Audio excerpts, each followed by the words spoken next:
خامنه ای در راه سربلندی حرم جمهوری اسلامی ایران شهد شهیدگوارای شهادت را نوشیدم و به ملکوت اعلی پیوستم.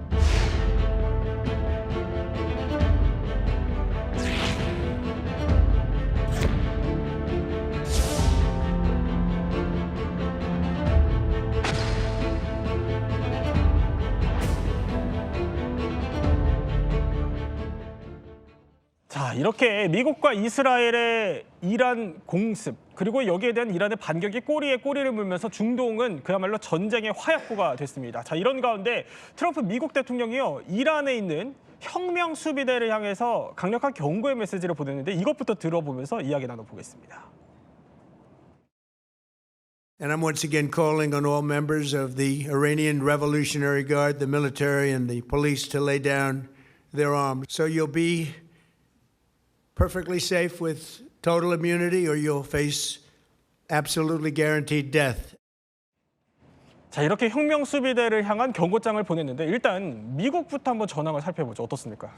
이란 해군과 공군이 무력화됐다. 이렇게 트럼프 대통령이 밝히고 있죠. 4개 목표 가운데 2개 목표는 달성했다라는 건데요. 장기전도 무리 없다. 이렇게 여유를 과시하고 있는 그런 상황입니다. 일단 영상을 좀 보면서 말씀을 드려야 될 것 같은데요. 미 중부 사령부가 공개한 이론 드론 미사일 격추 영상입니다. 네. 캄캄한 밤인데요. 기지에 대기 중인 킬러 드론에 미사일이 꽂히는 장면이고요. 폭발음과 함께 연기가 치솟고 있습니다. 네. 이동하는 이동식 발사대도 곧장 타격 대상이 되고 있는데요. 작전 개시 100시간 만에 이란 미사일과 드론 발사기지를 중심으로 해서 목표물 2,000곳을 타격했다는 소식이 전해졌습니다. 예. 그리고 이번 영상은 중장기들이 예. 지금 차례대로 구덩이를 파고 있는 영상입니다. 네. 일대 수십 개의 구덩이가 가득한데요. 미국 이스라엘 공습으로 희생된 초등학생들이 묻힌 곳인데 그렇군요. 이곳 이 폭력을 맞은 학교는 이란 혁명수비대 병영과 지원시설이 밀집한 지역 인근에 있었습니다. 관들을 실은 트럭이 군중 속에서 천천히 움직이고 있고요. 부모들 얼마나 슬프겠습니까? 아이의 사진을 들고 오열하는 부모들의 모습도 포착되고 있는 건데요. 그렇군요. 찢겨나간 책가방도 내려놓지 못하고 있습니다. 전쟁의 참상, 어린아이들도 비켜가지 않은 겁니다. 자, 이쯤 되면은 혁명 수비대도 반격의 카드를 준비하고 있는 게 있을 것 같아요. 네, 그렇습니다. 가장 강력한 비대칭 카드로 꼽히고 있는 것, 바로 지금 호르무즈 해협이 통제가 되고 있잖아요. 예. 이곳에서 선박 피격도 이뤄지고 있는데요. 그렇군요. 저렇게요. 예. 네, 그렇습니다. 선박 위로 먹구름 같은 검은 연기가 쉴 새 없이 치솟고 있고요. 이 장면 현지 시각으로 1일 호르무즈 해협을 지나던 유조선이 이란 혁명 수비대 피격당한 그런 장면입니다. 이란 혁명 수비대 측은 반복적인 경고를 무시한 10척의 유조선이 미사일 공격을 받아 불탔다. 이렇게 밝힌 것으로 알려졌는데 통제가 장기화될 경우 글로벌 경제가 마비될 가능성 역시 배제할 수 없는 상황입니다. 예. 이어지는 영상도 보실 텐데요. 굉음에 이어서 폭발음이 들리고 붉은 화염 위로 검은 연기가 하늘 높이 치솟고 있습니다. 예. 공포에 들린 시민들 서둘러서 현장을 벗어나고 있는 모습이 포착되고 있는데요. 붉은 화염이 그대로 건물을 집어삼키고 예. 있습니다. 현지 시각으로 3일이었고요. 아랍에미레이트 두바이 주재 미국 영사관이 이란 것으로 추정되는 드론의 폭격을 받은 예. 영상인데요. 혁명수비대 자신들이 중동 지역에 미군 기지에 드론 수백 대를 보냈다. 이렇게 밝힌 상황입니다. 이렇게 미국의 공습, 그리고 여기에 보복을 하고 있는 혁명 수비대의 모습까지 우리가 전황을 짧게 정리를 해봤습니다. 자, 그런데 이렇게 이란이 역대 최대 보복을 외치면서 필사 항전에 나서고 있는데 그 중심에 저희가 지금 계속 언급하고 있는 특별한 조직 혁명 수비대라는 게 있다는 겁니다. 자, 이 혁명 수비대가 김덕일 박사, 예. 거의 그냥 뭐 단순한 군 조직 그걸 넘어서 이란을 통째로 집어삼킨 카르텔이다 이런 표현까지 나오던데 조직도부터 굉장히 특이하더라고요. 예, 먼저 이 혁명 수비대 같은 경우에는 1979년에 네. 이제 이슬람 혁명이 일어난 이후에 그 당시 혁명의 지도자였던 이제 호메이니가 이란에 있던 당시 정규군을 믿지 못해서 자신에게 충성하도록 만든 이제 친위대 같은 조직입니다. 그래서 강력한 군사력도 가지고 있지만 예. 현재 수십 개의 뭐 기업체를 거느리고 있는 거대한 뭐 재벌 이상의 집단이라 보시면 되겠고, 재벌 이상? 예, 네. 이란 전체 경제의 뭐 50% 이상을 차지하고 있다는 얘기까지 나오고 있습니다. 예. 그리고 뭐 해외 작전도 자신들이 독자적으로 수행하고 있고, 이를테면 이란의 대리 조직이라는 불리는 조직들, 헤즈볼라, 후티, 뭐 하마스 이런 작전까지도 지휘하는 조직이 바로 이 혁명 수비대라 볼 수 있겠고, 얼마 전에 있었던 시위처럼 국내에 어떤 체제에 문제가 생긴다, 네. 안위가 느껴진다, 위기가 닥쳤다 했을 때 그 체제를 진압하는 데 선봉에 시위 진압까지? 예, 시위 진압까지 하는 것이 바로 혁명 수비대 역할이라 보시면 되겠습니다. 자, 아까 그 조직도 다시 한번 볼게요. 보면은 김덕일 박사. 예. 그러니까 친위대라는 성격인 건 알겠습니다. 그 안에 육군, 항공군, 해군, 뭐 민병대까지 다 있다는 건데, 근데 왼쪽에 보면 정규군이 있잖아요. 예. 이 정규군은 뭐 하는데요? 정규군은 그야말로 군인 본문의 임무에 충실하다 보시면 되겠습니다. 외적을 물리치고 예. 국경을 방어하고 영토를 수호하는 그런 임무를 맡고 있는데요. 장비면이랑 모든 면에서 혁명수비대에 비해서 상당히 열세이기 때문에 어떻게 보면 비교를 하자면 굳이 뭐 서자 취급을 받는다, 그렇게라도 볼 수 있겠습니다. 서자 취급을 받는다. 성격이 좀 겹치지 않나요?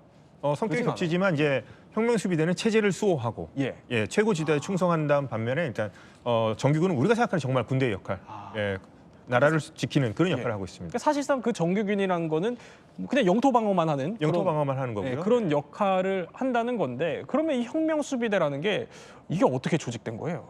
혁명수비대가 이제 아까 말씀드렸다시피 1979년도에 정규군 외에 따로 조직을 했고요. 특히나 이 혁명수비대가 본격적으로 커지기 시작한 게 1989년도에 이제 호메니 말고 하메네이, 얼마 전에 죽은 하메네이가 집권하면서부터입니다. 하메네이 같은 경우는 본인이 좀 결격 사유 같은 게 좀 있었어요. 그러니까 호메니만큼의 종교적 카리스마도 부족했고 학문적 정당성도 없었습니다. 그래서 오히려 자신이 되고 난 후에 어떻게 보면 자신의 힘을 키우기 위해서 혁명수비대의 힘을 키워준 측면이 있습니다. 경제적 이권을 몰아줬고요. 예. 그렇게 해서 자신에게 충성을 맹세하도록 그렇게 하면서 본격적으로 혁명수비대 규모가 엄청나게 커졌다고 보시면 되겠습니다. 자, 이렇게 짧게 역사를 살펴봤는데, 자, 지금부터는 몰랐던 이야기 더 시간, 이란을 이렇게 통째로 쥐락펴락하고 있는, 그리고 지금 중동 전쟁의 중심에 서 있는 이 혁명 수비대라는 곳을 집중적으로 한번 파헤쳐 보겠습니다. 자, 이들이 어떻게 이란을 장악해 왔고, 지금 전쟁 한가운데서도 어떻게 이렇게 목숨을 건 필사항전을 할 수 있는 걸까요? 자, 키워드를 한번 살펴보죠. 첫 번째, 혁명 수비대 신의 대리인을 수호하라. 김덕일 박사님. 네. 그러니까 이게 무슨 혁명 수비대의 목표인가 보죠? 좀 애매모호하기도 하고요. 아까 말씀드렸던 최고 지도자를 예. 이제 신의 대리인으로 생각하는 겁니다. 이게 특이한 건데요. 이란 같은 경우 이제 시아파를 믿고 있고요. 이슬람 중에서도 그러니까요. 12 이맘파라고 합니까? 12번째 이맘이 올 때까지를 기다리는 종교라고 보시면 되겠는데, 그렇기 때문에 그 메시아처럼 12번째 이맘이 오기 전까지 이슬람 법학자들이 나라를 통치해야 되고, 그 법학자 중에서 제일 훌륭한 법학자를 뽑은 것이 이제 최고 지도자라는 타이틀입니다. 우리가 보다시피 호메이랑 하메이니가 그 타이틀을 가졌던 것이고요. 예. 그렇기 때문에 이 사람의 직속에 충성하는 부대이기 때문에 당연히 혁명수비대 입장에서는 자신의 신의 대리인을 수호하는 역할을 임무받았다고 생각하는 거고요. 그만큼 뭐 신앙심과 네. 충성심이 더 투철하다고 볼 수 있겠습니다. 어떻게 보면 신앙심으로 똘똘 뭉친 군대다 이렇게 볼 수도 예. 있겠네요. 예. 자, 그런데 그런 이쯤 되면 궁금합니다. 우리 김민석 특파원한테 여쭤보면은 이 군대라고 하니까 일단 사람을 뽑을 거 아니에요? 어떻게 뽑아요? 네, 혁명 수비대는 100% 자원병을 뽑는데 단순히 자원이 아니라 특별한 과정이 있습니다. 특히 선발 인원의 70%는 예. 바시지 민병대 출신으로 뽑는데, 이 바시지 민병대라는 건 뭐냐면 네? 이란 곳곳 각 지방에 약간 우리 민방위 같은 조직이 있으나 이게 어른이 아니라 학생 때부터 뽑는 이런 이 약간 유스 민병대 조직이 있습니다. 거기서 15세 이상부터 이제 바시지 민병대의 정회원이 되고, 그 정회원 중에서 이 혁명수비대에 선발이 되는데, 이 바시지 민병대 자체가 네. 동네의 종교 지도자라든가 지역 유지들이 신앙심을 보고 뽑으면 정직원으로 뽑을 수 있겠다 이렇게 할 때 이게 바시지 민병대가 되고, 그 중에서도 혁명수비대를 뽑기 때문에 이 신앙심이 증명됐다고 표현한 것이죠. 상당한 신앙심이 있어야겠네요. 예, 네. 그리고 그렇게 한번 뽑히고 난 다음에 정기적으로 군사훈련을 받고, 그 중에서도 자원자에 한해서 해외 작전을 한 사람들을 뽑아가지고 이제 앞서 말한 조직 중에서 해외 작전 부대라든가 이렇게 있고, 이 20일간의 군사훈련을 받고 뭐 시리아라든가 레바논 이런 데 투입된다고 합니다. 그리고 이 과정에서 일부는 아예 저임금 무보수로 생활하는, 그러니까 무보수? 대부분인데 네. 앞서 말한 대로 공화국 수비대가 이란 경제를 장악하기 때문에 말 그대로 저임금 무보수가 아니라 실제적으로는 각종 경제적 혜택과 이득을 받는 것으로 알려져 있습니다. 경제권까지 장악을 하고 있으니까 실제로는 받는 금액은 꽤 될 거다라는 건데, 아니 궁금한 거는 문득 드는 생각이, 이란 내부에서는 저 혁명수비대 들어가는 게 상당히 어려워요. 처음에 이제 바시즈 활동을 한다고 말씀드린 게 청소년, 청년 바시즈 활동을 통해서 그것이 이제 가산점이 붙게 되는 거죠. 활동이 이제 그 가산점에 붙게 되는 거고 여러 추천서를 받게 되면서 혁명수비에 들어가면 엄청난 이제 특혜를 누리게 되고요. 뭐 입학할 때라든가 네. 아니면 뭐 혁명수비대 계열사에 들어갈 때도 엄청난 특혜가 있게 되겠죠. 그래서 혁명수비대 들어가기 전부터 예. 청소년 아니면 청년 바시즈 때부터 자신이 어떻게 보면 커리어를 쌓아온다고 보시면 될 것 같습니다. 커리어를 쌓아온다. 자, 그렇게 어린 시절부터 혁명수비대에 들어가기 위한 과정들이 쭉쭉쭉 있다는 거예요, 루트들이. 그런데 이 혁명수비대가 과거에 소년병들의 순교를 내세운 적이 있어요. 예, 이게 참 어떻게 보면 좀 무서운 얘기인데요. 예. 바로 이제 1980년과 1988년 사이에 이란은 이라크와 전쟁을 치렀습니다. 바로 이제 이슬람 혁명 직후라서 어떻게 보면 군도 약간 조직화가 잘 안 된 상황이었는데 이제 이라크 사담 후세인과 전쟁을 했었는데요. 그 당시 전력이 열세인 점을 감안해서 사람을 동원합니다. 그래서 인간파도 전술이라고 해서 네. 지뢰밭이 있으면 그 지뢰를 제거하는 게 아니라 소년병들에게 천국의 목걸이라고 하는 목걸이를 걸어주고 그 지뢰밭을 뛰어들게 하는 거죠.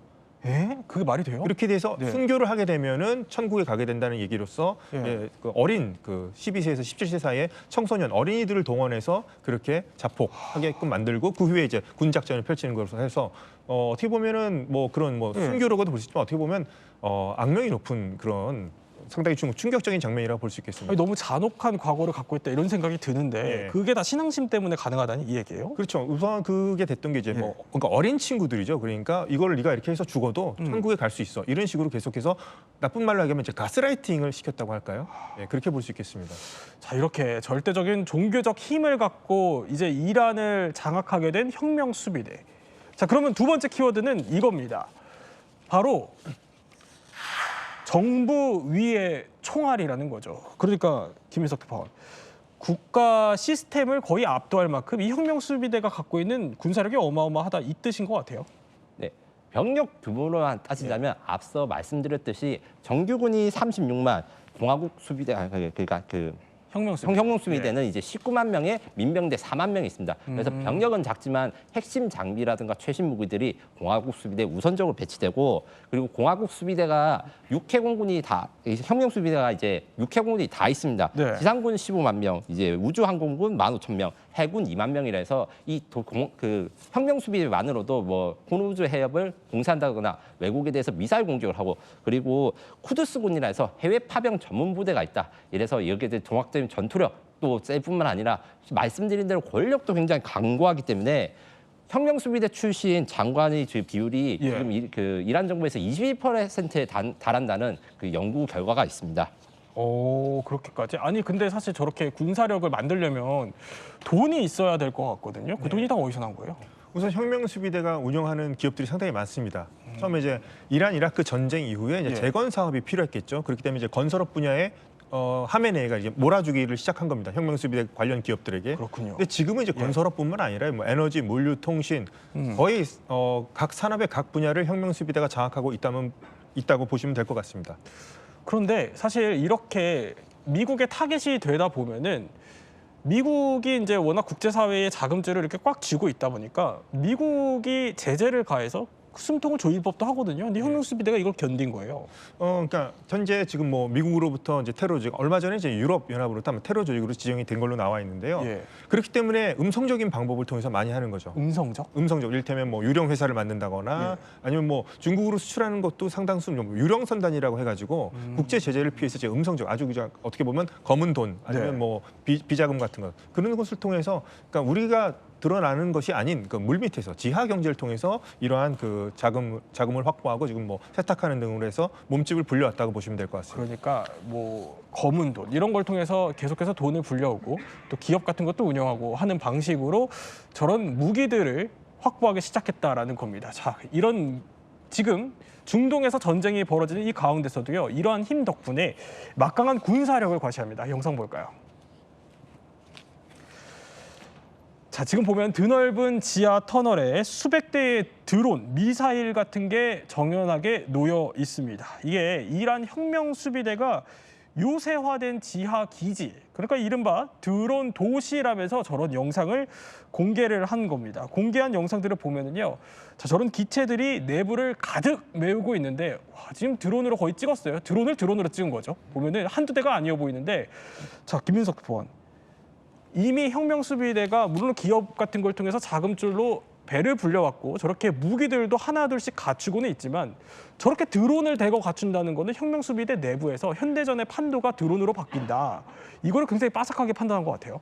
네, 물론입니다. 그 일명 프록시 전쟁이라 해서 지난 이제 그 대리전을 통해서도 드론 전쟁 경험을 얻었을 뿐만 아니라 지금 그 영상에 나오는 샤헤드 136 드론 같은 경우에는 우크라이나 러시아 전쟁에서 이란이 러시아한테 수출해서 게란2라는 이름으로 정말 대규모로 사용됐습니다. 만 단위 정도로 사용이 이야기되는데 요즘 관련해가지고 이런 드론들이 이렇게 중요한 이유는 예. 이 드론과 샤헤드 236 같은 경우에는 최고 속도가 180km 그리고 폭탄 탑재량이 40에서 50kg 정도로 미사일로 치면 그렇게 위력적이거나 속도가 빠르진 않아요. 하지만 사거리가 매우 길고 가격적인 장점이 대단합니다.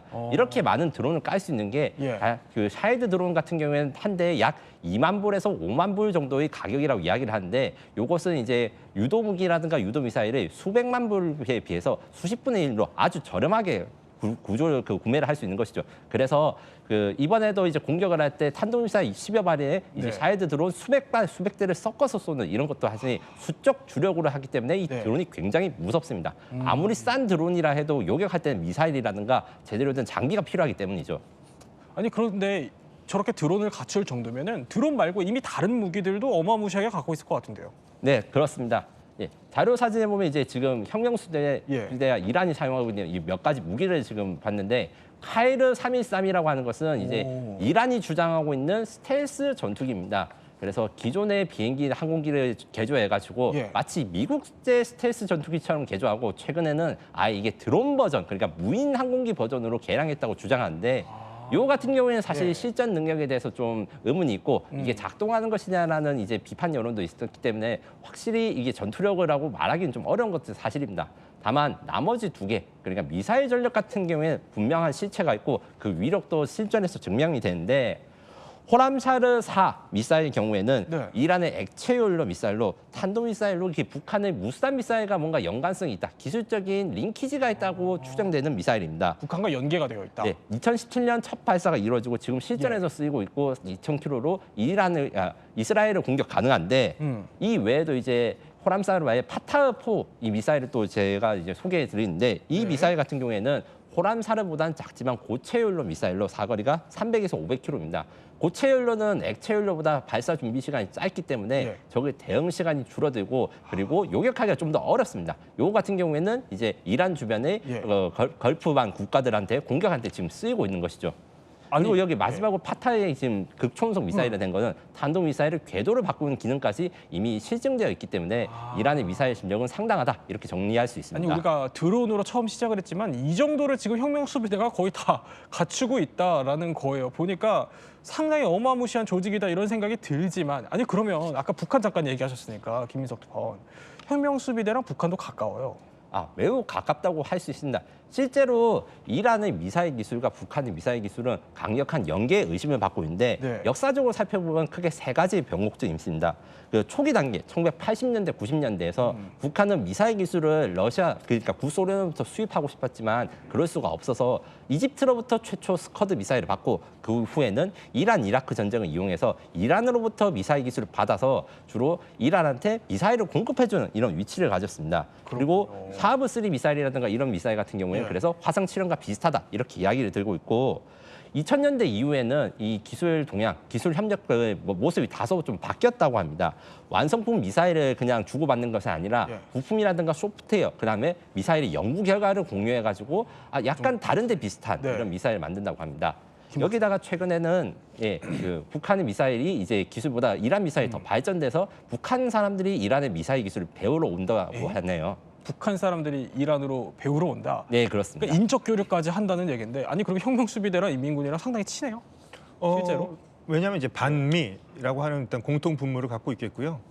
그다음에 그 북한의 그 기술이 이란으로 상당수 건너갔다는 얘기도 있고 얼마 전에 죽은 이제 하메네이 있지 않습니까? 하메네이가 1989년에 최고 지도자가 된 이후로 해외로 나간 적이 없는데 마지막으로 방문했던 국가가 중국과 북한이었습니다. 김일성과 같이 손을 잡고 이렇게 손을 흔들 정도로 엄청난 그때부터 가까운 사이였다 보시면 될 것 같습니다. 그렇군요. 자, 이렇게 혁명 수비대의 힘을 살펴봤지만 이 힘이라는 게 우리가 지금 보고 있는 이 무기, 총과 칼 뭐 이런 데서만 나오는 게 아닙니다. 이란의 국가 시스템을 하나하나 건드리면서 이 혁명 수비대의 손길이 닿지 않은 곳이 없다는데 다음 키워드 한번 살펴보죠. 이 혁명 수비대 다음 키워드는 대통령 뺨 때린 권력.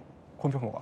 키워드가 상당히 센데요. 진짜 뺨을 때린 겁니까? 뭡니까? 네, 진짜 뺨을 때린 겁니다. 진짜요? 예. 혁명수비대 총사령관이 대통령의 뺨을 진짜로 때린 건데요. 2009년 6월에 이 이란 대선 이후에 상당히 논란이 커지면서 전국이 혼란스러운 상황이었습니다. 이때 국가안보회의 자리에서 발생한 일인데요. 당시 대통령이 예? 아마디네자드 대통령이었습니다. 이 자파리 혁명수비대 총사령관에게 뺨을 맞은 건데 왜 맞았느냐 하면 대통령이 선거 이후에 혼란을 풀려면 먼저 언론 자유 확대 같은 개혁을 허용해야 될 것 같다. 네. 이런 걸 생각에 잠겨서 혼잣말을 내뱉었다고 해요.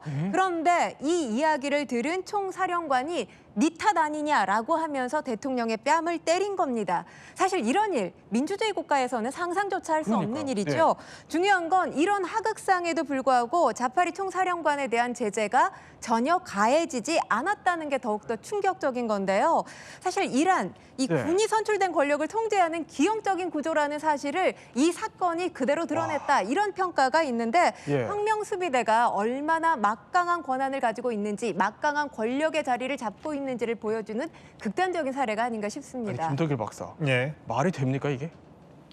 말이 안 되는데요. 예. 이란에서 이제 통하는 얘기죠. 대통령은 권한이 없습니다. 군통수권도 최고 지도자가 다 가지고 있고요. 아. 대통령이 할 수 있는 게 없습니다. 입법, 사법, 예. 행정 뭐 이런 권력 모두 다 최고 지도자가 갖고 있고 최고 지도자가 가장 총애하는 조직이 혁명수비대다 보니까 대통령의 뭐 머리 꼭대기까지 올라앉은 그런 사건이라 보시면 될 것 같습니다. 근데 저거를 이란 내부의 국민들도 암묵적으로 인정을 하는 거예요? 이란 내부 국민들도 물론 알고 있죠. 대통령은 뭐 선거를 한다고 합니다. 뭐 4년마다 한다고는 하지만 자신들이 뽑은 사람이 자신들의 어떤 국민들의 뜻이 전달되지 않는 걸 잘 알고 있고요. 특히나 이게 재밌는 게 뭐냐면 지금 뺨을 맞은 대통령도 엄청난 강경 보수파였거든요. 네. 그런데 저 혁명수비대 사람이 약간 뭐 언론 자유 얘기했다고 뺨을 때릴 정도면 훨씬 더 혁명수비대 저 사령관이 훨씬 더 강경 보수파라는 것을 보여주는 하나의 좀 에피소드라고 보시면 될 것 같습니다. 이렇게 대통령의 뺨까지 때릴 정도의 권력을 갖고 있다 이 얘기인데, 자, 이 지금 혁명수비대 하메네이가 제거된 이후에 지금 후계자 자리를 논하고 있는 여기에도 그럼 혁명수비대 입김이 상당히 거세겠는데요. 아직까지 이제 공식적인 발표는 나지 않았습니다만은 하메네이의 차남인 모주타바가 됐다는 얘기가 있죠. 아직 네. 공식 발표는 아닙니다만 이제 모주타바 특징이 혁명수비대와의 관계가 상당히 돈독합니다. 그래서 제가 봤을 때는 뭐 이 안에서도 여러 논쟁이 있었을 거고요. 정치적 파벌들의 싸움이 있었겠지만 예. 모주타바와 혁명수비대의 관계를 고려해 봤을 때는 아마도 혁명수비대가 자신들이 밀고 있는 모스타바가 후보로 나왔을 때 아마 모스타바를 결정하지 않았을까라는 추측이 충분히 가능합니다. 물론 여기서 이런 최고 지도자의 선출 과정은 전문가위원회라는 이슬람 법학자들 사이에서 투표 결과가 이루어지는데 그것이 아니라 순수한 어떤 종교적 카리스마라든가 어떤 정당성이 아니라 정치적 입김에 의해서 좌우되는 것이 아닌가 그런 네. 것들을 한번 볼 수 있는 대목이라고 할 수 있겠습니다. 저렇게 하메네이에 이은 후계자 선출에도 입김을 불어넣고 아까 대통령 뺨까지 때릴 정도의 권력을 갖고 있다고 했는데 아까 잠깐 이제 김덕일 박사가 초반에 설명해 주셨던 게 이란에서 얼마 전에 있었던 그 내부 시위 있잖아요. 시민들의 시위. 이것도 진압하는데 혁명수비대가 관여했다는 설명해 주셨거든요. 네, 그렇습니다. 피해 진압을 주도한 세력이 바로 혁명수비대였는데요. 이 혁명수비대 단순히 치안을 유지하는 수준을 넘어섰습니다. 정권 수호를 위해서 군사력을 동원한 학살에 가까운 진압을 주도했던 건데요. 특히 혁명수비대 통제를 받고 있는 예비군 조직이 있죠. 수십만 명으로 이루어져 있는 것으로 알려졌는데 바로 바시즈 민병대입니다. 이 바시즈 민병대가 사회 구석구석 시민들을 감시하는 역할을 하고 있는데 이번 시위에서 이들이 나서서 시민들을 직접 구타하고 체포하는 돌격대 역할을 한 겁니다.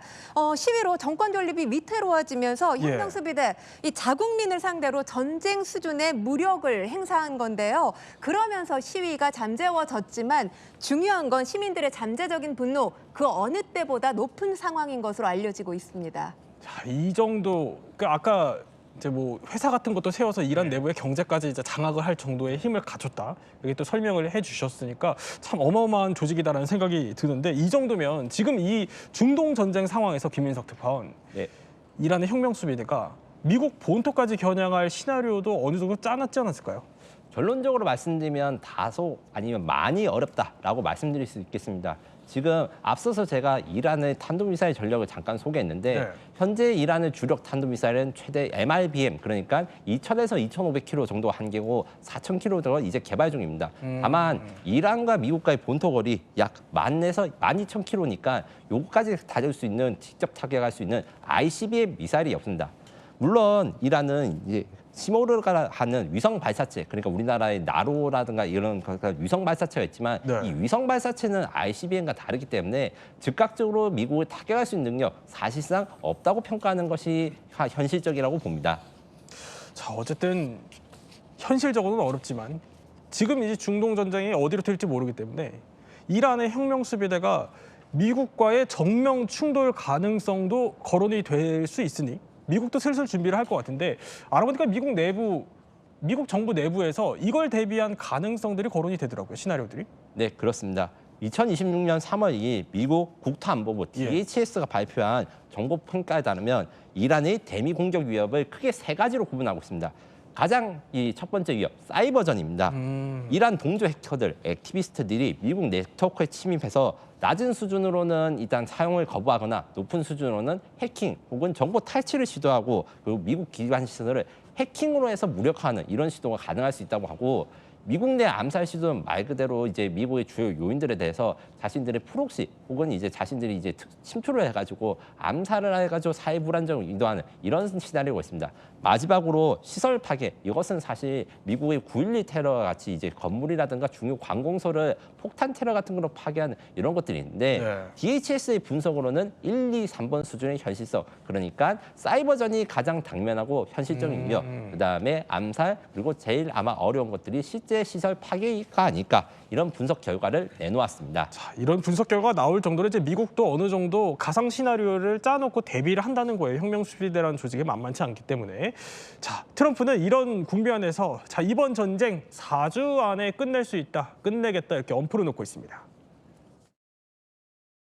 We projected 4 to 5 weeks, but we have capability to go far longer than that. 시나리오. 자, 아까 저희가 앞서서 3단계 정도로 이제 전쟁 단계가 준비되고 있다 이렇게 준비를 했었거든요. 자, 보면 이제 이란의 미국 공격 시나리오가 이렇게 있었고, 자, 3단계 아까 앞에서 짚었던 거에서는 혁명 수비대를 완전히 거의 괴멸할 수 있는 수준까지도 염두를 하고 있는 것 같은데 미국이 이란 혁명 수비대 괴멸시킬 수 있어요? 괴멸을 시키기 위해서는 이제 지상군을 투입해야 되겠죠. 일일이 왜냐하면 혁명 수비대 거점들이 하나하나씩 있고요. 전국에 포진되어 있고 그다음에 말씀드렸다시피 밑에 바시즘 민병대라고 하는 것들이 각 동네마다 하나씩 있다고 보시면 됩니다. 우리나라 뭐 거의 점조직처럼 있고. 뭐 예비군 본부처럼 각 동네마다 있다 보시면 돼요. 민방위 조직처럼 철저하게 있기 때문에 이것을 하나하나씩 다 제거하기 위해서는 아마도 지상군이 투입되거나 뭐 그에 준하는 어떤 시민들의 어떤 지난 1월달에 있었던 시민들의 어떤 엄청난 봉기가 일어나서 이 뭐 이렇게 해서 이런 시설들을 뭐 접수하고 정보를 접수하지 않는 이상 일일이 미국이 뭐 공습만으로 이 모든 혁명 수비대의 거점과 바시즘 민병대의 어떤 이런 거점들을 일거에 다 제거하기는 좀 힘들어 보이게 하고요. 힘들어 보이긴 하고요. 또 그러려면 또 시간도 꽤 걸릴 것 같기도 합니다. 제가 봤을 때는. 근데 결국에 그러면은 지상군 투입을 해야 한다는 이 말씀이신 건데 어떻게 전망하세요? 할까요? 지상군 투입 가능성은 아무래도 현재까지는 뭐 아까도 뭐 쿠르드 얘기도 쿠르드 뭐 용병 얘기 쿠르드 반군 투입 얘기도 나오고 하는데 결과적으로는 제가 봤을 땐 혁명 수비대가 이렇게 아무리 충성심으로 똘똘 뭉친 체제를 하더라도 자신들의 경제적 이권이 예를 들어서 계속해서 침탈받는다 싶으면 오히려 혁명 수비대 안에서 동요가 일어날 가능성도 없진 않아 보이긴 합니다. 제 생각에는. 혁명 수비대 안에서 동요가 일어날 거다. 그러니까 혁명 수비대 안에서 분열이 있을 수 있다 이런 얘기예요? 이를테면 이제 엄청난 신앙심과 충성심으로 현재까지는 검증이 되어 있지만 오히려 혁명 수비대가 경제적 이권을 갖게 되면서 오히려 이것이 미국으로부터 타격을 받겠다 싶으면은 오히려 갑작스럽게 돌아설 가능성 낮긴 하지만 그럴 가능성은 전 전혀 배제할 수는 또 없다 생각합니다.